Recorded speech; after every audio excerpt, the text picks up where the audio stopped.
Aí, pessoal, beleza? Bom dia a todos. Aqui é o Falando de Cifras.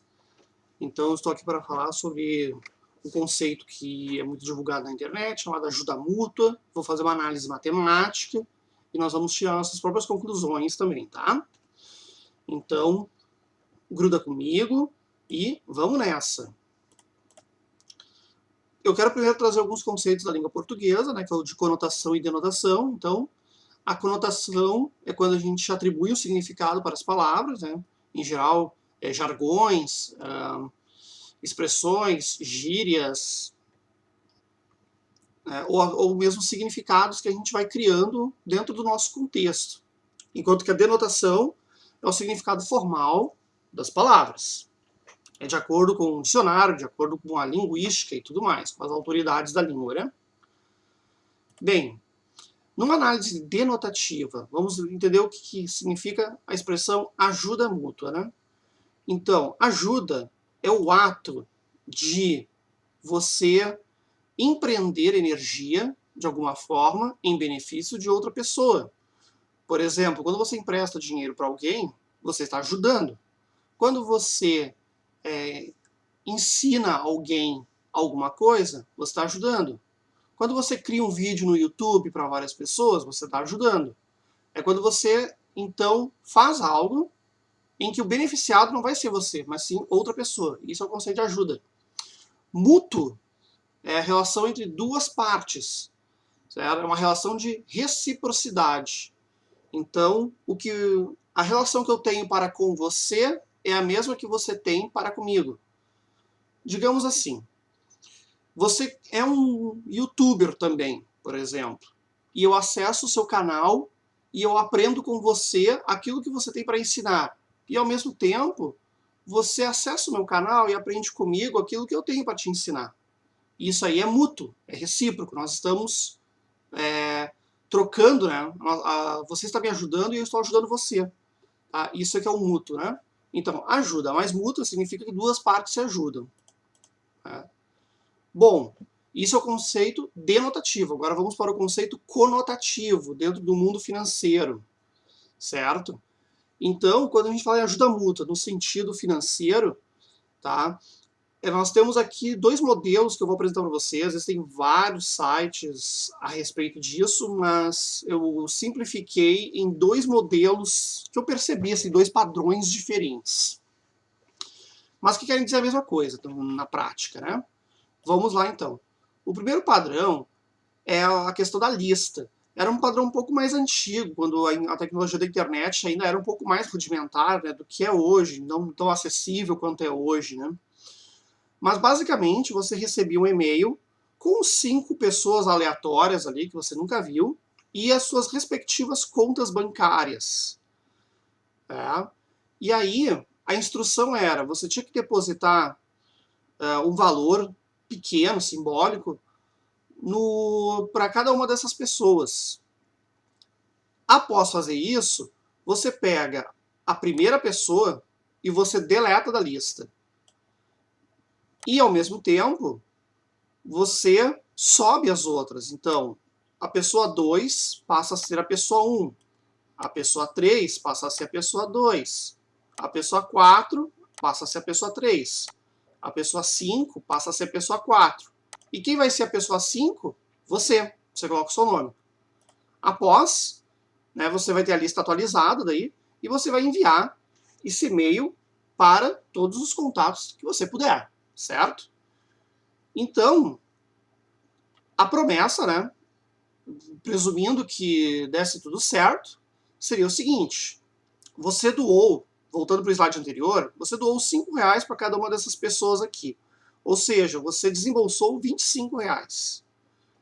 Então, você vai estar numa lista, certo?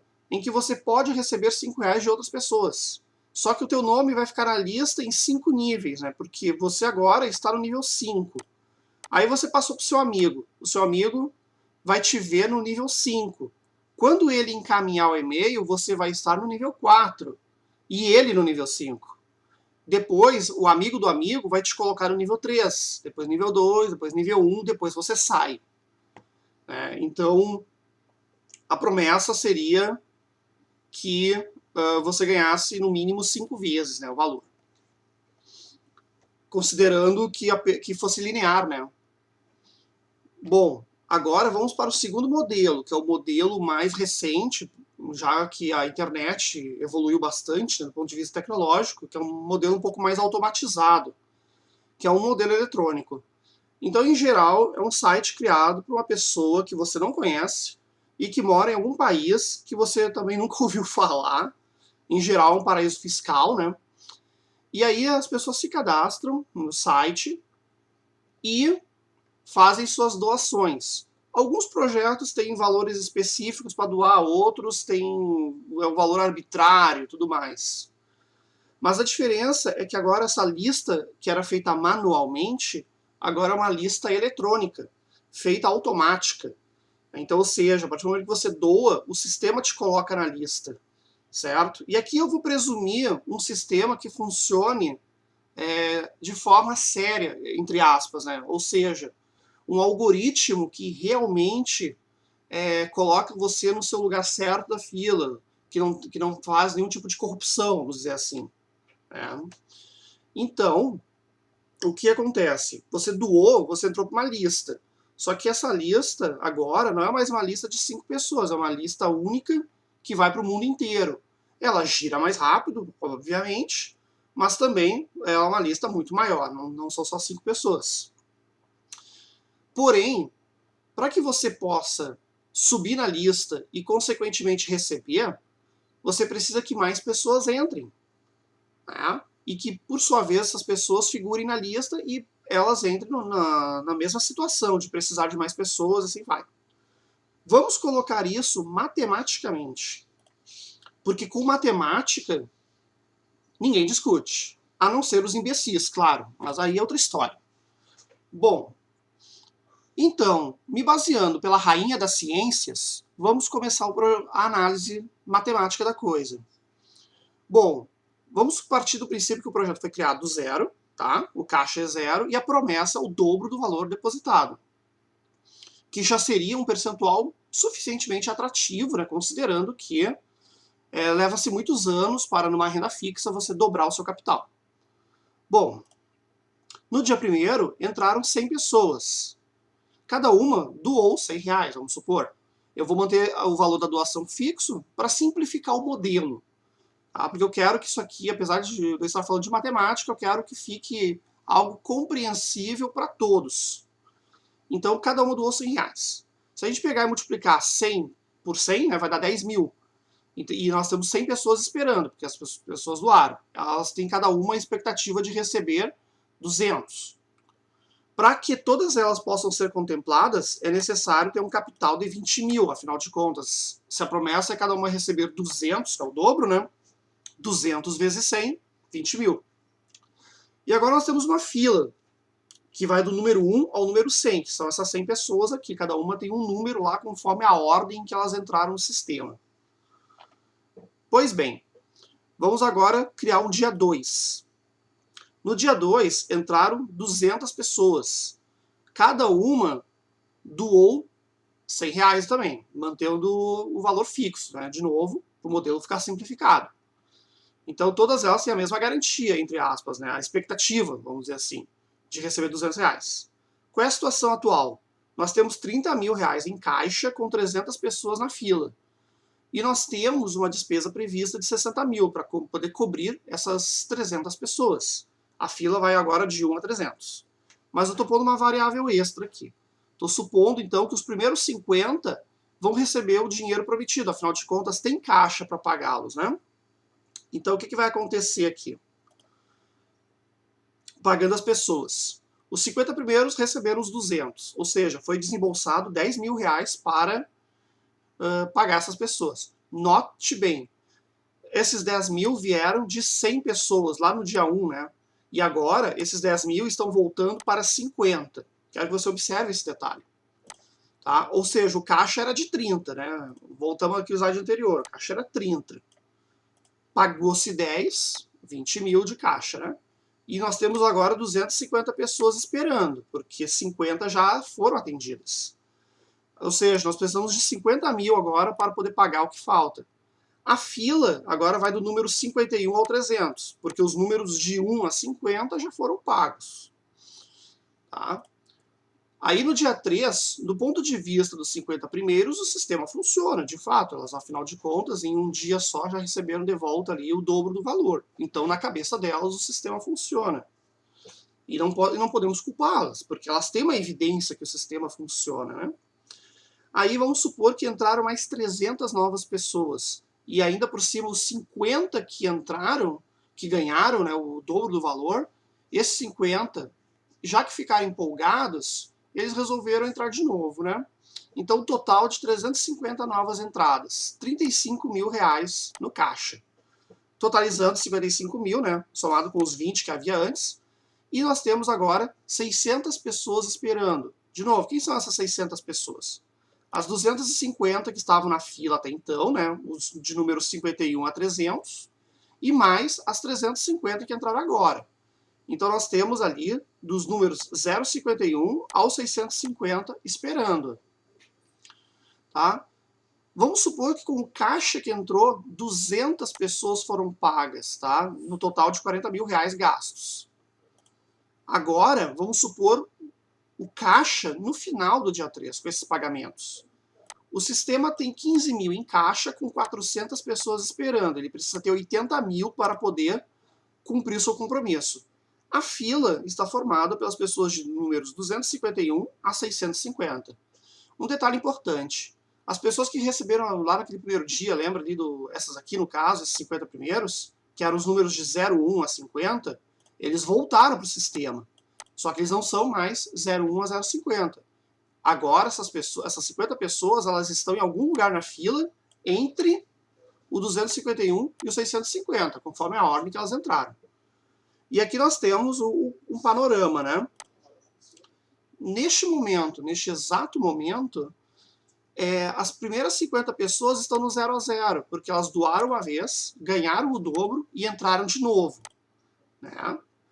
As pessoas de 0,51 a 250 estão no lucro, porque elas só fizeram uma doação até o momento. Provavelmente, se eu fosse botar um dia 4, elas voltariam a entrar no sistema e aí passariam a ficar zeradas. Mas aí eu não posso afirmar nada, né? Além disso, nós temos então aqui do 251 a 650, exatamente 400 pessoas em situação de prejuízo, que são essas 400 pessoas que estão esperando aqui na fila. Então, isso aqui não chega a ser bem uma matemática propriamente dito, isso aqui é uma ilustração matemática do modelo. Agora, eu vou criar uma ampliação desse projeto para o longo prazo. Eu não vou ficar fazendo aqui dia 4, dia 5, dia 6 o resto da vida, porque o vídeo vai ficar exageradamente longo, exaustivo, e você não vai assistir até o final. Então, vamos fazer uma extrapolação, considerando as variáveis que criamos, e vamos supor isso no longo prazo. Então, nós vamos criar o seguinte contexto. N pessoas a cada dia entram. Esse N pode variar, certo? Cada pessoa entra com 100. E é prometido R$200 para cada uma dessas pessoas.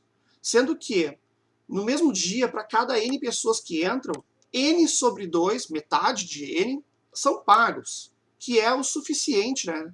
Que é o que dá para pagar considerando o dobro, né? Então, o que vai acontecer? Olha só, nós vamos ter uma entrada de R$100 vezes N, que é o número de pessoas. A saída no mesmíssimo valor, para poder pagar o dobro do valor para metade das pessoas. Na fila, vão sempre entrar N pessoas, mas ao mesmo tempo vão sair N sobre 2. Ou seja, o caixa nunca vai se alterar. O caixa vai ficar sempre no 0 a 0. Ou seja, o caixa vai ficar sempre no mesmo valor. O número de pessoas na fila vai sempre aumentar. Vai ter sempre N sobre 2 pessoas a mais na fila todos os dias. E pessoas essas que, para poder sair numa boa, precisam, né, que mais pessoas entrem. Tá? Então vamos à conclusão. Quem ganhou, algumas pessoas têm lucro com isso? Tem. Como é que elas têm lucro? Elas dependem da perda de vários outros. Mais pessoas perdem do que ganham. Isso já está mostrado ali. E quanto mais pessoas entrarem, mais pessoas ficarão na fila. Bom, a matemática mostra que o negócio é uma roubada. Porém, ainda assim existem argumentos ditos pelas pessoas e eu vou honradamente rebatê-los.